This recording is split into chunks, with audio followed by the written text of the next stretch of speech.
నమస్తే, welcome to video news. ముందుగా headlines. సమాజంలో మార్పు తెచ్చేందుకే P4 విధానం తెచ్చామన్న ముఖ్యమంత్రి నారా చంద్రబాబు నాయుడు. నా జీవితం ప్రజలకే అంకితం అని వ్యాఖ్య.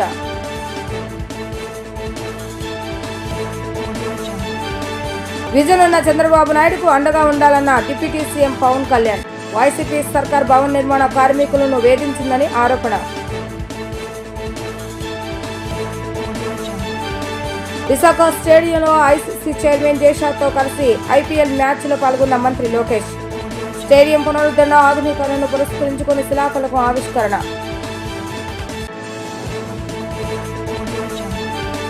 ప్రపంచం మొత్తం అధ్యయనం చేసి P4 కార్యక్రమానికి శ్రీకారం చుట్టామని సీఎం చంద్రబాబు నాయుడు తెలిపారు. ఇది డబ్బుతో పరిష్కారం అయ్యేది కాదని, మనసు పెట్టి పనిచేసి సమస్యను పరిష్కరించేదని చెప్పారు. సాయిజీరావు చేసిన సహాయం అంబేద్కర్ ఎదుగుదలకు ఎలా ఉపయోగపడిందో మార్గదర్శులు స్ఫూర్తిగా తీసుకోవాలని పిలుపునిచ్చారు. ఇలా కొందరు గొప్ప వ్యక్తులుగా ఎదగటానికి వెనుకుండి దోహదపడిన వారు ఉన్నారని గుర్తు చేశారు. వెలగపూడిలోని నిర్వహించిన P4 ప్రారంభోత్సవ కార్యక్రమంలో ముఖ్యమంత్రి నారా చంద్రబాబు నాయుడు పాల్గొన్నారు. ఈ సందర్భంగా ఆయన మాట్లాడుతూ ఎన్టీఆర్ లేకుంటే తాను సాధారణ వ్యక్తిగానే ఉండిపోయేవాడని పేర్కొన్నారు.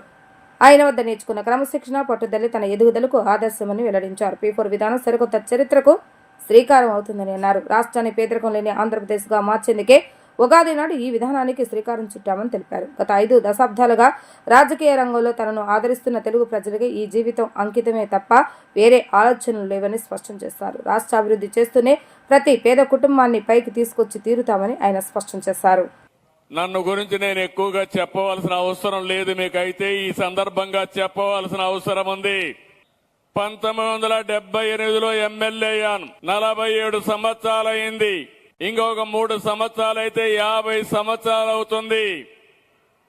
5 దశాబ్దాలుగా నన్ను ఆదరించారంటే, అప్పుడు ఇప్పుడు అదే ప్రేమ చూపించారంటే, నా జీవితం మీకు అంకితం తప్ప నాకు ఎలాంటి కోరికలే లేవని చెప్పి మరొకసారి విజ్ఞప్తి చేస్తున్నాను. ఈ రోజు మీరు చూసినప్పుడు 9 సార్లు ఎమ్మెల్యేగా గెలిపించారు, 4వసారి ముఖ్యమంత్రి చేశారు. ఉమ్మడి రాష్ట్రంలో 9 ఏళ్లు ముఖ్యమంత్రిగా ఉన్నాను. నవ్యాంధ్రలో 6వ సంవత్సరం ముఖ్యమంత్రిగా ఉన్నాను. 15 సంవత్సరాలు ముఖ్యమంత్రిగా ఉన్నాను. 15 సంవత్సరాలు ప్రతిపక్ష నేతగా ఉన్నాను. 30 ఏళ్లు పార్టీ అధ్యక్షుడిగా ఉన్నాను. దేశంలో ఎవరికీ దక్కని గౌరవం నాకు దక్కింది. ఆ గౌరవం నాకు ఇచ్చింది ఈ రాష్ట్ర ప్రజానీకమేనని చెప్పి మరొకసారి తెలియజేస్తున్నాను. అలాంటి మీకు ఇలాంటివి చూసుకున్నప్పుడు నా ప్రయాణాన్ని, నా ప్రస్థానాన్ని తలుచుకుంటే నా గుండె ఆనందంతో ఉప్పొంగుతా ఉంది. మిమ్మల్ని చూసినప్పుడు నా మీద మీరు చూపించిన అభిమానానికి నేను కూడా మీరు ఒక్కసారి ఆలోచిస్తే ఎన్టీ రామారావు గారి దగ్గర పనిచేశాను. రాష్ట్రం బాగుండాలి, తెలుగు ప్రజలు ఎక్కడున్నా రాణించాలన్నదే చంద్రబాబు నాయుడు ఆకాంక్ష అని ఉప ముఖ్యమంత్రి పవన్ కళ్యాణ్ తెలిపారు. తన ఆశయం కూడా అదేనని పేర్కొన్నారు. నాటి సర్కార్ భవన నిర్మాణ కార్మికులను వేధించిందని ఆరోపించారు. ఇప్పుడు కూటమి ప్రభుత్వం వారిని వేదిక ఎక్కించి మరి కష్టాలు తీర్చుతుందని ఆయన చెప్పారు. పేదరికం లేని సమాజమే ధ్యేయంగా సీఎం చంద్రబాబు నాయుడు ఉప ముఖ్యమంత్రి పవన్ కళ్యాణ్ P4 కార్యక్రమాన్ని అమరావతి వేదికగా ప్రారంభించారు. ఈ సందర్భంగా P4 లోగోను ఆయన ఆవిష్కరించారు. అదేవిధంగా Swarnandhra p4@ap.gov.in mail ID 80089447 phone నెంబర్లతో ప్రత్యేక పోర్టల్ను ప్రారంభించారు. పబ్లిక్ ప్రైవేట్ పీపుల్ పార్ట్నర్షిప్ గా ఈ విధానం ఉండనుంది.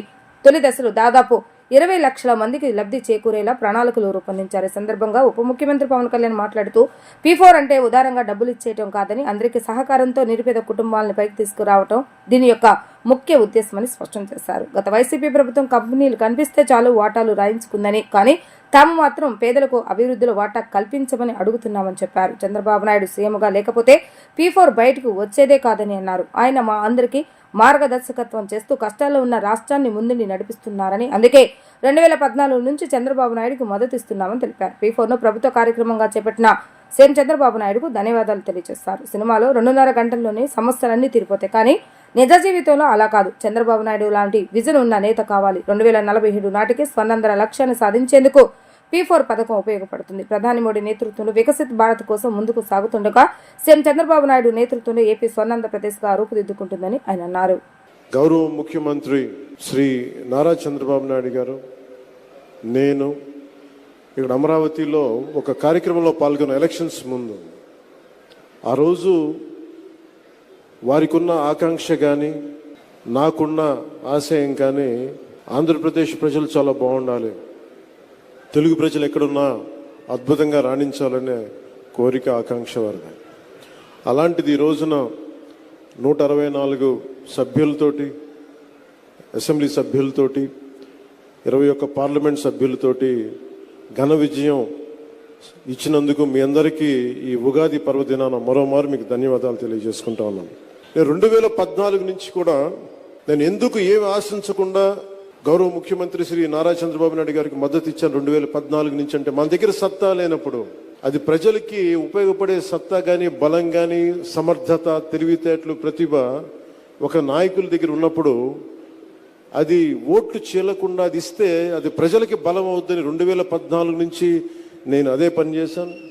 2024 కూడా ఎందుకు ఇంత బలంగా ఉన్నానంటే, ఆయనే గనుక ఈ రోజున అధికారంలో గనుక ముఖ్యమంత్రిగా లేకపోయి ఉంటే ఈ రోజున P4 పాలసీ, జీరో పావర్టీ బయటకు వచ్చేది కాదు. ఈ రోజున అప్పుల్లో కూరుకుపోతున్న రాష్ట్రాన్ని దిశానిర్దేశం చేస్తే దాన్ని బయటపడగి వేయగలిగే సత్తా ఉన్న శక్తి సరిపోయేది ఇంకెవరికీ కాదు. అందుకని మనస్ఫూర్తిగా కూటమికి, ఎన్డీఏ కూటమి నాయకులుగా, తెలుగుదేశం జాతీయ పార్టీ అధ్యక్షులుగా సమర్థవంతంగా కష్టాల్లో ఉన్న రాష్ట్రాన్ని మా అందరికీ మార్గదర్శకత్వం వహిస్తూ ముందుని నడిపిస్తున్న శ్రీ గౌరవనీయులు శ్రీ ముఖ్యమంత్రి శ్రీ నారా చంద్రబాబు నాయుడు గారికి ప్రత్యేకంగా ధన్యవాదాలు, కృతజ్ఞతలు, నమస్కారాలు తెలియజేసుకున్నాను. ప్రపంచవ్యాప్తంగా ఉన్న తెలుగు ప్రజలందరికీ, ప్రతి ఒక్కరికి ఉగాది పర్వదిన శుభాకాంక్షలు తెలియజేసుకున్నాను. P4 అంటే డబ్బులు ఇచ్చేయడం, అందరికీ ఒక ఆలోచన ఉంటుందేమో. P4 అనేది చాలా చాలా కీలకమైనది. ఇది ప్రభుత్వం ఉంటుంది, పబ్లిక్ ఉంటుంది, అలాగే ప్రైవేట్ వ్యక్తులు ఉంటారు. అలాగే ఇవన్నీ ఇంతమంది కలిస్తేనే పార్ట్నర్షిప్. ఇది ఇప్పుడు మనకి దీంట్లో చాలా మందికి, సగటు మనిషికి ఇక్కడున్న వేదిక పైన ఎవరు కూడా, చల్మలశెట్టి సునీర్ గారు కావచ్చు, గోయంక గారు కావచ్చు, లేదంటే మన కృష్ణారెడ్డి గారు కావచ్చు, గౌరవ ముఖ్యమంత్రి నారా చంద్రబాబు నాయుడు గారు కావచ్చు, వేదిక పైన పెద్దలు ఎవరైనా ఉండొచ్చు, ఇక్కడ ఉన్న చాలా మంది విశిష్ట అతిథులు కావచ్చు, ఐఏఎస్ అధికారులు ఉండొచ్చు, ఎవరికైనా సరే చదువుకునే సమయంలో, ఎదుగుదామనే సమయంలో అందరు చిన్న గ్రామాల నుంచి వచ్చిన వాళ్ళే, చిన్న చిన్న రాష్ట్రాల మారుమూల కుగ్రామం నుంచి వచ్చిన వాళ్ళే. కానీ వాళ్ళకి ఏముంటుందంటే ఎవరో ఒకరు సలహా ఇచ్చేవాడు కావాలి. ఏదైనా నాకు అవుదాం, ఏదన్నా నా జీవితం మెరుగుపడాలి అంటే సలహాలు ఇచ్చేవాళ్ళు కావాలి. అది ఒకసారి మాట అవ్వచ్చు. విశాఖ అంతర్జాతీయ క్రికెట్ స్టేడియంలో ఐసీసీ చైర్మన్ జైషాతో కలిసి ఢిల్లీ హైదరాబాద్ మ్యాచ్ ను మంత్రి లోకేష్ వీక్షించారు. విశాఖ వేదికగా హైదరాబాద్ పై ఢిల్లీ ఘన విజయాన్ని వారు ఆస్వాదించారు. అంతకుముందు క్రికెట్ స్టేడియానికి చేరుకున్న మంత్రి Lokesh ICC chairman Jay Shah, BCCI president Roger బిన్నీలతో Andhra cricket association president Kesineni Chinni, ఇతర సభ్యులు ఘన స్వాగతం పలికారు. ఈ క్రమంలో మంత్రి లోకేష్ ను ఏసీఏ ప్రెసిడెంట్ కేశినేని చిన్ని సాల్వాతో సత్కరించి మెమంటో బహుకరించారు. అనంతరం రాష్ట్రంలో అంతర్జాతీయ క్రికెట్ స్టేడియం ఏర్పాటుపై జైషాతో మంత్రి లోకేష్ చర్చలు జరిపారు. స్టేడియం పునరుద్ధరణ, ఆధునీకరణను పురస్కరించుకొని ICC chairman Jay Shah, BCCI president Roger Binny, ACA president Kesineni చిన్నితో కలిసి మంత్రి లోకేష్ శిలాఫలకాన్ని ఆవిష్కరించారు. ముస్లిం మైనార్టీల సంక్షేమానికి రాష్ట్ర ప్రభుత్వం కట్టుబడి ఉందని ప్రభుత్వ విప్ ఎమ్మెల్యే బోండా ఉమామహేశ్వరరావు అన్నారు. రంజాన్ పర్వదినాన్ని పురస్కరించుకుని ముస్లిం మైనార్టీలకు మైనార్టీ కార్పొరేషన్ ద్వారా సబ్సిడీ రుణాలు అందించే కార్యక్రమాన్ని ప్రభుత్వం శ్రీకారం చుడుతుందని అన్నారు. టీడీపీ ప్రభుత్వం మైనార్టీ పక్షపాత ప్రభుత్వం అని ఆయన పేర్కొన్నారు. ఈదుల్ ఫితర్ రంజాన్ పర్వదినాన్ని పురస్కరించుకుని 64వ డివిజన్ కంట్రికలో గల మసీద్ ఈ హబీబ్ లో జరిగిన ప్రత్యేక ప్రార్థనలో ఎమ్మెల్యే బోండా ఉమామహేశ్వరరావు పాల్గొన్నారు. సాంప్రదాయ ముస్లిం మైనార్టీ వస్త్రాలు ధరించిన ముస్లిం సోదరులకు రంజాన్ శుభాకాంక్షలు తెలియజేశారు. ప్రత్యేక ప్రార్థనల అనంతరం ఎమ్మెల్యే బొండ ఉమామహేశ్వరరావు మాట్లాడుతూ ముస్లిం మైనార్టీల సంక్షేమానికి పెద్దపీట వేసే ప్రభుత్వం టీడీపీ ప్రభుత్వం అని అన్నారు. టీడీపీ పార్టీ ఏర్పాటైన నాటి నుంచి ముస్లిం మైనార్టీలు టీడీపీ పక్షాన ఉందని అన్నారు. ఆ క్రమంలోనే ముస్లిం మైనార్టీలకు టీడీపీ అన్ని విధాలుగా చేయూతనిస్తుందని చెప్పారు. రానున్న కాలంలో ముస్లిం మైనార్టీలకు 50% సబ్సిడీపై రుణాలు అందించే ఏర్పాట్లు చేశామన్నారు. నియోజకవర్గంలో రంజాన్ పర్వదినాన్ని పురస్కరించుకుని ముస్లిం సోదరులు ప్రార్థనలు చేసేందుకు వీలుగా నగరపాలక సంస్థ పరంగాను, ప్రభుత్వ పరంగాను అన్ని ఏర్పాట్లు చేస్తామన్నారు. స్థానిక టీడీపీ నాయకుడు కె రవికుమార్ మాట్లాడుతూ ముస్లింలకు ఎల్లప్పుడూ బోండా ఉమ్మ అండగా ఉంటారని అన్నారు. రంజాన్ పర్వదిన ప్రార్థనలో పాల్గొనడం సంతోషంగా ఉందని చెప్పారు. ఈ సందర్భంలో బోండా ఉమ్మ, రవికుమార్ తదితరులను స్థానిక మసీదు కమిటీ పెద్దలు ఘనంగా సత్కరించారు. ఈ కార్యక్రమంలో స్థానిక నాయకులు ఎస్కే ఇమ్రాన్, అఖిల్, సలం, ఎస్కే బాబు, రాజేష్ తదితరులు పాల్గొన్నారు. ఈరోజు పవిత్ర రంజాన్ మాసం. మా ముస్లిం మైనార్టీ సోదరులు గత 30 రోజులుగా కఠినమైనటువంటి ఉపవాసాలు, ప్రతిరోజు 5 సార్లు నమాజులు మరి జాగారాలు చేసి ఈరోజు రంజాన్ పండుగ సందర్భంగా ఉపవాసాలు విరమించి అల్లాహ్ని ప్రార్థించే రోజు. ఇవాళ ఈ పవిత్ర రంజాన్ మాస సందర్భంగా అల్లాహ్ ఆశీస్సులతో ఈ రాష్ట్రం అభివృద్ధి చెందాలి, ఈ రాష్ట్రం అన్ని రకాలుగా ముందుకెళ్ళాలి. దానికి ఆ దైవం ఆశీస్సులు కూడా ఉండటానికి అందరూ కూడా ప్రార్థన చేయాలని కోరుకోవడం జరిగింది. సెంట్రల్ నియోజకవర్గంలో చాలా మసీదులకు ఈరోజు వెళ్ళి మసీదుల్లో మా మైనార్టీ నాయకుల్ని, మా మైనార్టీ సోదరుల్ని ప్రత్యక్షంగా కలిసి శుభాకాంక్షలు తెలియజేయడం జరిగింది. ప్రభుత్వం కూడా రంజాన్ మాసం సందర్భంగా మున్సిపల్ కార్పొరేషన్ నుంచి అన్ని ఏర్పాట్లు కూడా రంజాన్ మాస ప్రార్థనల కోసం ఏర్పాట్లు కూడా చేయడం జరిగింది. మా మైనార్టీల సంక్షేమం కోసం ఈ ప్రభుత్వం కట్టుబడి ఉంది. మైనార్టీ కార్పొరేషన్ నుంచి గత 5 సంవత్సరాల లోన్లు తీసేసినట్టు సందర్భంలో ఇవాళ మళ్ళా మైనార్టీ కార్పొరేషన్ నుంచి రంజాన్ నుంచి లోన్లు కూడా పునరుద్ధరిస్తూ ఉన్నాం. స్వయం ఉపాధి లోన్లు 2 లక్షల రూపాయలు ఇస్తే 1 లక్ష రూపాయలు సబ్సిడీ, 1 లక్ష రూపాయల లోను కింద కూడా ఇస్తాం. ఖచ్చితంగా మైనార్టీలకు అభివృద్ధి కోసం ఈ ప్రభుత్వం పునరంకితం అవుతామని తెలియజేస్తా ఉన్నాం. రంజాన్ శుభాకాంక్షలు మా మైనార్టీ నాయకులందరికీ తెలియజేస్తాం. వైఎస్ఆర్ కాంగ్రెస్ పార్టీ రాష్ట్ర మైనార్టీ సెల్ జాయింట్ సెక్రటరీ పదవికి పార్టీ సభ్యత్వానికి రాజీనామా చేస్తున్నట్లుగా మైనార్టీ నాయకుడు షేక్ నాగుల్ మీరా తెలిపారు. ముస్లిం సమాజానికి, పేదలకు సేవ చేయాలనే సంకల్పంతో మౌలానా అబ్దుల్ కలాం ఆజాద్, అబ్దుల్ కలాం వంటి మహనీయులను ఆదర్శంగా తీసుకుని తాను ఆజాద్ ముస్లిం కమిటీని ఏర్పాటు చేశానని అన్నారు. కండ్రికలో నిర్వహించిన విలేకరుల సమావేశంలో నాగుల్ మీరా మాట్లాడుతూ ఆజాద్ ముస్లిం కమిటీలో రాష్ట్ర వ్యాప్తంగా అన్ని జిల్లాల్లోనూ అన్ని రాజకీయ పార్టీలకు చెందిన వారు ఉన్నారని అన్నారు. తాను వైఎస్ఆర్సీపీలో ఉన్నప్పటికీ తగు రీతిలో గుర్తింపు లేదన్నారు. కొన్ని సంఘటనలు మనసును కలిసివేశాయని తెలిపారు. అన్ని కులాలు, అన్ని మతాలు ఏ రాజకీయ పార్టీలో ఉన్నప్పటికీ వాళ్ళందరూ ఐక్యతగా ఉండాల్సి ఉందన్నారు. అటువంటి పార్టీలో కొనసాగుతూ అన్ని రాజకీయ పార్టీలు ఉన్నటువంటి ఆజాద్ ముస్లిం కమిటీ పరంగా ప్రజలకు సేవ చేయడం ఒకంత ఇబ్బందిగా ఉందన్నారు. ఆజాద్ ముస్లిం కమిటీ వార్షికోత్సవాలకు అన్ని రాజకీయ పార్టీల వారిని ఆహ్వానిస్తున్నామని, పార్టీలకు అతీతంగా సేవా కార్యక్రమాలు చేపడుతున్నామని అన్నారు. కానీ ఈ కార్యక్రమంలో కొన్ని ఇబ్బందులు ఎదురవుతున్నాయని, ఈ క్రమంలోనే కొంతకాలం రాజకీయాలకు దూరంగా ఉండాలని నిర్ణయించుకున్నానని వైఎస్ఆర్సీపీ పార్టీకి రాజీనామా చేస్తున్నట్లుగా వివరించారు. ఆజాద్ ముస్లిం కమిటీగా అన్ని రాజకీయ పార్టీలతో సఖ్యతగా ఉంటూ ముస్లింల ఐక్యతకు సేవా కార్యక్రమాల నిర్వహణకు కృషి చేస్తానని తెలిపారు. తాను ఏ రాజకీయ పార్టీలో మున్ముందు చేరతాను అనే విషయంపై ఇప్పుడే నిర్ణయం చెప్పలేనని ఆయన స్పష్టం చేశారు. వైఎస్ఆర్ కాంగ్రెస్ పార్టీ రాష్ట్ర మైనార్టీ సెల్ జాయింట్ సెక్రటరీగా పనిచేస్తూ ఉన్నాను. ఈరోజు ఆ పార్టీ పదవికి రాజీనామా చేస్తూ ఉన్నాను. ఎందుకు చేస్తూ ఉన్నానంటే ఈరోజు చాలా బాధాకరమైన సంఘటనలు నేను నా చెవులతో వింటూ ఉన్నాను. ఎవరి సామాజిక వర్గానికి వారు రకరకాల పార్టీల్లో ఉంటారు, అందరూ కలిసికట్టుగా ఉంటారు, కలిసికట్టుగా పనిచేసుకుంటూ పోతూ ఉంటారు. నేను ముస్లిం మైనార్టీ సామాజిక వర్గానికి మంచి చేయడం కోసం, పేదల్ని ఆదుకునేదానికి సేవా కార్యక్రమాలు చేసుకుంటా ముందుకెళ్తూ ఉంటుంటే మన నా సంఘంలో జనసేనకు సంబంధించిన వాళ్ళు ఉన్నారు, ఎంఐఎం పార్టీకి సంబంధించిన వాళ్ళు ఉన్నారు, తెలుగుదేశం పార్టీకి సంబంధించిన వాళ్ళు ఉన్నారు, అలాగే వైఎస్ఆర్ కాంగ్రెస్ పార్టీకి సంబంధించిన వాళ్ళు, అలాగే పార్టీలకు సంబంధించిన వాళ్ళు కూడా చాలామంది ఉన్నారు. ఇక్కడ ఏం జరుగుతూ ఉందంటే నేను వైఎస్ఆర్ కాంగ్రెస్ పార్టీలో ఉన్నానని చెప్పేసి వేరే పార్టీకి సంబంధించిన వాళ్ళు నా సంఘంలో ఉన్న నాతో పనిచేయకుండా అడ్డుపడే కార్యక్రమం చేస్తూ ఉన్నారు. వాళ్ళు ఆ రకంగా చేస్తూ ఉన్నారంటే నేను స్వయాన పనిచేసిన పార్టీలో ఉన్నటువంటి నాయకులు కొంతమంది వాళ్ళు పనిచేస్తూ ఉంటే వాళ్ళని పనిచేయకుండా అడ్డుపడే కార్యక్రమం చేస్తూ ఉన్నారు. అయితే ఏ సామాజిక వర్గానికి ఆ సామాజిక వర్గంలో అందరూ కలిసికట్టుగా ఉన్నారు. ఏ పార్టీలో ఉన్నా కూడా, ఏ రాజకీయ పార్టీ అధికారంలో కూర్చున్నా కూడా వాళ్ళ సమాజంలో పనిచేయించుకుంటూ పోతూ ఉన్నారు. కానీ ఈరోజు నేను నా దృష్టికి వచ్చిన సమస్యలు కానివ్వండి, నేను నా దృష్టికి వచ్చినటువంటి ఏదైనా ఇబ్బందులు కానివ్వండి, నేను నాయకుల దృష్టికి తీసుకెళ్లాలని చెప్పేసి ఆలోచన చేస్తూ ఉంటే నన్ను మాత్రం అవతల వాళ్ళు ఒక సంఘంగా నాయకుడిగా కాకుండా ఒక పార్టీ నాయకుడిగా చూసి నేను వెళ్ళేటువంటి పరిస్థితి నాకు కనబడతలేదు. అందుకని చెప్పేసి ఈరోజు ఇంకా చాలా బాధాకరమైన సంఘటనలు ఉన్నాయి. ఇంకా నేను రాజకీయంగా పైకి ఇంకా ఎదగపోవటం కూడా కారణం ఏంటంటే నా ముక్కుసుడితనం, నా మంచితనం, పార్టీని నమ్ముకొని పనిచేసే విధానం, అలాగే ఏంటంటే నేను ఏదన్నా కూడా నాతో పాటు ఉన్నటువంటి కార్యకర్తలు పనిచేయలేదని చెప్పేసి అది ఏ రకంగా నాయకులు అనేది నిలదీసేటువంటి పరిస్థితి నా దగ్గర ఉంది. కాబట్టి నేను వాళ్ళ దగ్గర ఎమ్మెల్యేకపోయేటువంటి పరిస్థితి కూడా ఉంది. అందుకని ఏంటంటే ఇవన్నీ నేను పక్కన పెట్టి రాజకీయాలకు దూరంగా ఉండాలని చెప్పేసి ఆలోచన చేశా. నా సామాజిక వర్గం తరపు నుంచి నాకు ఏ సమస్యలు నా దృష్టికి వచ్చినా కూడా ప్రజాప్రతినిధుల దృష్టికి తీసుకెళ్లాలని చెప్పి ఆలోచన కూడా చేశా. గతంలో కూడా నేను అలాగే కొంతమంది నాయకుల దగ్గరికి వెళ్తే మా నాయకులు బాధపడే పరిస్థితి చూస్తూ ఉన్నా. ఎందుకంటే నువ్వు ఆ నాయకుడి దగ్గరికి వెళ్ళావంటే ఈ నాయకుడి దగ్గరికి వెళ్ళావంటే అనేటువంటి పరిస్థితి కూడా నేను చూస్తూ ఉన్నా. నేను ఒకటే చెప్తా ఉన్నా, నేను నా సామాజిక వర్గానికి మంచి చేయడం కోసం స్వాతంత్ర సమరయోధుడు తొలి విద్యాశాఖ మంత్రిగా పనిచేసినటువంటి మౌలానా అబుల్ కలాం ఆజాద్ గారిని ఆదర్శంగా తీసుకొని మళ్ళీ రాష్ట్రపతిగా పనిచేసినటువంటి, అంటే పేపర్ బాయ్ నుంచి ఒక సైంటిస్టుగా ఒక రాష్ట్రపతిగా ఎదిగినటువంటి అబ్దుల్ కలాం గారిని ఆదర్శంగా తీసుకొని ఈ కమిటీ ఏర్పాటు చేశాం. అందుకని ఏంటంటే నా సామాజిక వర్గానికి మంచి చేయాలని చెప్పినటువంటి ఉద్దేశంతో ఈ సంఘం ఏర్పాటు చేశాం.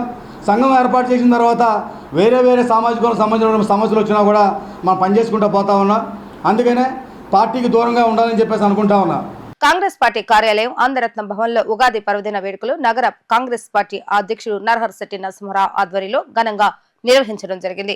వేద పండితులు నవీన్ కుమార్ శర్మ ఆధ్వర్యంలో పంచాంగ శ్రావణం చేయగా ఉగాది పచ్చడిని పార్టీ కార్యకర్తలకు నాయకులకు అందజేశారు.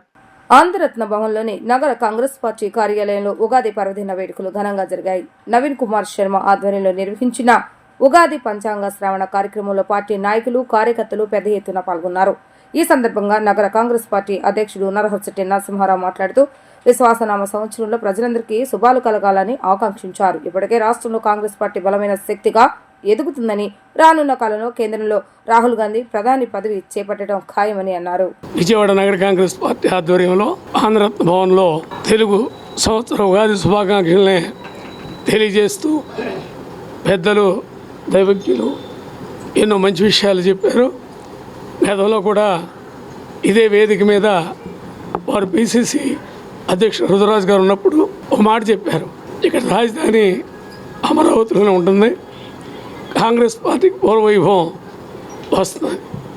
తప్పకుండా 2029లో రాహుల్ గాంధీ గారి దేశానికి ప్రధానమంత్రి అవుతారు. ఈ దేశంలో ఉన్న సమస్యలన్నీ పరిష్కారం చేస్తారు. అలాగే ఈ రాష్ట్రంలో కూడా కాంగ్రెస్ పార్టీ పూర్వవైభవాన్ని సంతకరించుకునే విషయాన్ని వారు చెప్పడం అభినందనీయం.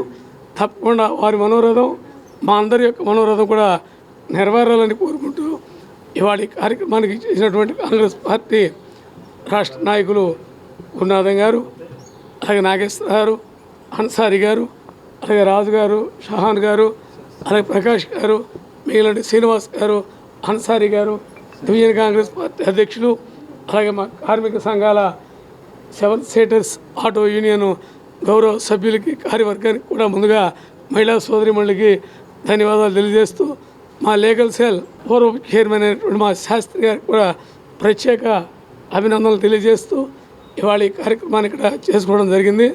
అందరూ కూడా సుఖశాంతంతో ఉండాలని, నగర ప్రజలకు ఇలాగే రాష్ట్ర ప్రజలకు కూడా ఉగాది పర్వదిన శుభాకాంక్షల్ని తెలియజేస్తున్నాం. అందరూ కూడా సుఖ సంతోషాలతో ఉండాలని, ఈ యొక్క ఉగాది అందరి జీవితాల వెలుగుల్ని నింపాలని మనసా వాచ కోరుకుంటూ సెలవు తీసుకుంటాం. ముస్లిం మైనార్టీల సంక్షేమానికి రాష్ట్ర ప్రభుత్వం కట్టుబడి ఉందని ప్రభుత్వ విప్ ఎమ్మెల్యే బొండా ఉమామేశ్వరరావు అన్నారు. అజిత్ సింగ్ నగర్ లోని సెంట్రల్ నియోజకవర్గ టీడీపీ కార్యాలయంలో రంజాన్ సందర్భంగా సెంట్రల్ నియోజకవర్గ మైనార్టీలకు minority general secretary Sheikh Ghouse Basha ఆధ్వర్యంలో 400 ముస్లిం కుటుంబాలకు చీరలను, ప్యాంట్లను, షర్ట్లను పంపిణీ చేశారు. మైనార్టీ సోదరులకు ఎమ్మెల్యే ఉమా రంజాన్ శుభాకాంక్షలు తెలియజేశారు. సెంట్రల్ తెలుగుదేశం పార్టీ కార్యాలయంలో రంజాన్ పర్వదినాన్ని పురస్కరించుకుని ముస్లిం మైనార్టీలకు చెందిన కుటుంబాల వారికి వారి భార్యాభర్తలకు ఇరువురికి నూతన వస్త్రాలను పంపిణీ కార్యక్రమాన్ని నిర్వహించారు. గౌస్ బాషా ఆధ్వర్యంలో జరిగిన ఈ కార్యక్రమంలో ఎమ్మెల్యే బొండా ఉమామేశ్వరరావు మాట్లాడుతూ వైసీపీ ప్రభుత్వం మైనార్టీలను మోసం చేస్తుందని అన్నారు.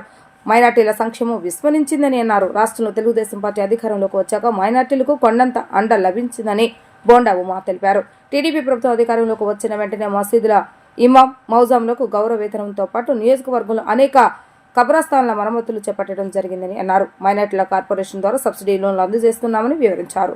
సెంట్రల్ నియోజకవర్గ మైనార్టీ ప్రధాన కార్యదర్శి షేక్ గౌస్ బాషా మాట్లాడుతూ టీడీపీ ప్రభుత్వం అధికారంలోకి వచ్చాక మైనార్టీలకు ఒక స్వర్ణ యుగంగా ఉందని, మైనార్టీలకు అనుక్షణం ఒక రక్షణ కవచంగా ఉండే బొండా ఉమామేశ్వరరావు వంటి ఎమ్మెల్యే తమకు ఉండటం అదృష్టంగా భావిస్తున్నామని అన్నారు. ముస్లిం మైనార్టీ నాయకులు షేక్ అన్వర్, బడేబాజీ, షేక్ జాన్వలి, సుబానీ, కబీర్ తదితరులు ఈ కార్యక్రమంలో పాల్గొన్నారు. కఠోరమైనటువంటి ఉపవాసాలు చేసి 30 రోజుల పాటు అల్లాని ప్రార్థించి ప్రతిరోజు 5 నమాజులు చేసి మరి రాష్ట్రం, దేశం, ప్రపంచం అంతా కూడా సుభిక్షంగా ఉండాలని ప్రార్థన చేసే మా ముస్లిం మైనార్టీ నాయకులకి, సోదరులకి అందరూ కూడా హృదయపూర్వక రంజాన్ పర్వదిన శుభాకాంక్షలు తెలియజేస్తూ ఉన్నాం. మైనార్టీల సంక్షేమానికి ఈ ప్రభుత్వం కట్టుబడి ఉంది.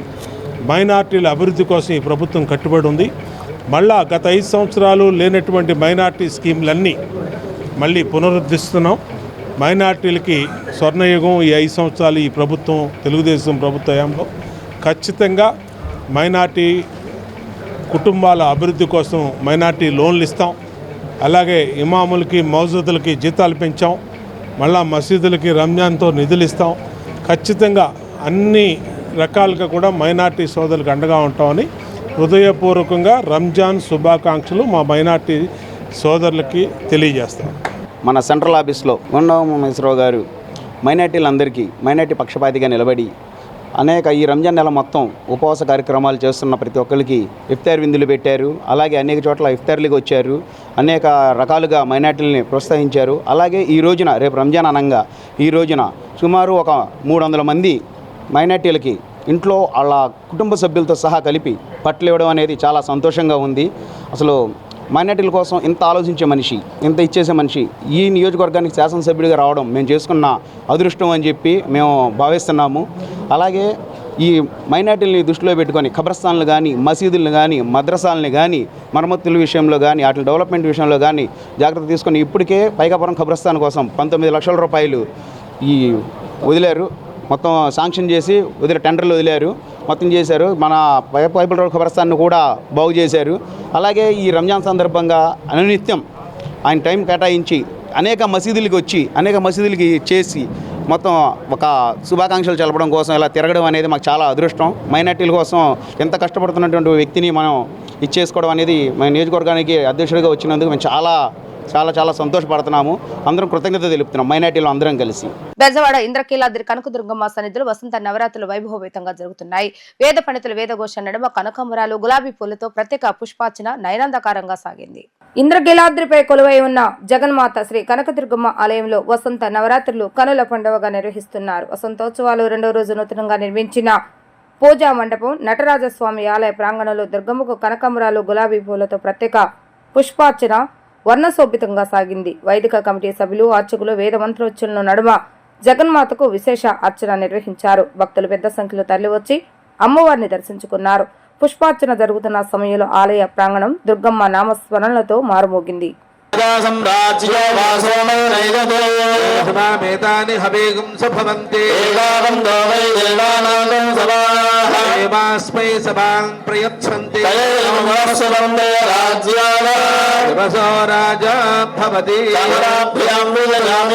राजोपचार भक्तोपचार सिद्धोपचार यथाशक्ति शास्त्रोपचार पूजान् समर्पयामि.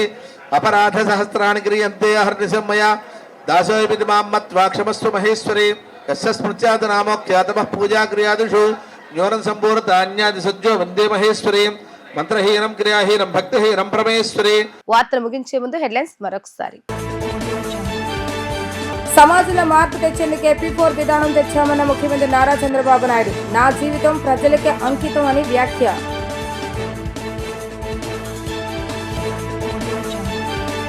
విజన్ ఉన్న చంద్రబాబు నాయుడుకు అండగా ఉండాలన్న డిప్యూటీ సీఎం పవన్ కళ్యాణ్. వైసీపీ సర్కార్ భవన నిర్మాణ కార్మికులను వేధించిందని ఆరోపణ. విశాఖ స్టేడియంలో ఐసీసీ చైర్మన్ జైషాతో కలిసి IPL మ్యాచ్లో పాల్గొన్న మంత్రి లోకేష్. స్టేడియం పునరుద్ధరణ, ఆధునీకరణను పురస్కరించుకుని శిలాఫలకం ఆవిష్కరణ.